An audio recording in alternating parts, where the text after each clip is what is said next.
Commitment 2024, the New Hampshire Republican primary set a record for the most votes ever cast in the contest. Donald Trump's victory in New Hampshire last night is his second in a row following his win in Iowa just last week. But Nikki Haley is promising to continue fighting against the former president for the party's nomination. So here are the final numbers. Trump secured 54% of the votes. Haley came in a close second with 43%.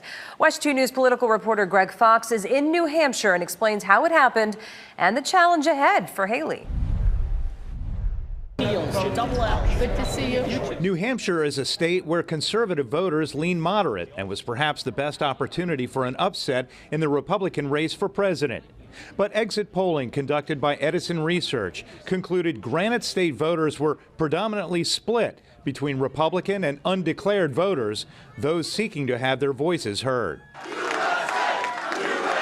Former President Donald Trump, in turn, won his third straight New Hampshire Republican primary and mocked his remaining challenger, Nikki Haley, for her claims that she is closing in on Trump. This is not your typical victory speech, but let's not have somebody take a victory when she had a very bad night.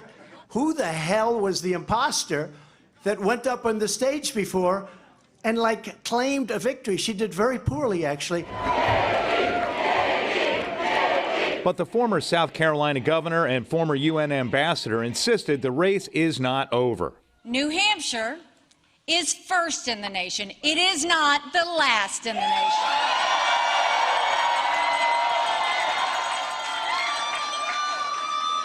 This race is far from over. There are dozens of states left to go. And now we're the last one standing next to Donald Trump.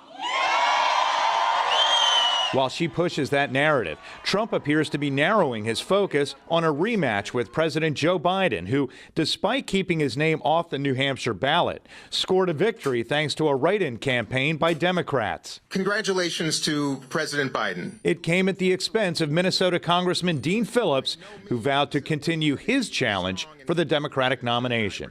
With the frigid, snowy conditions of Iowa and New Hampshire now in the rearview mirror, Nikki Haley moves to the warmer climate, call it the politically warmer climate of her home state of South Carolina, to continue her campaign. Whether or not her donors continue to follow is something we'll have to wait and see. In Manchester, New Hampshire, Greg Fox, WESH 2 News.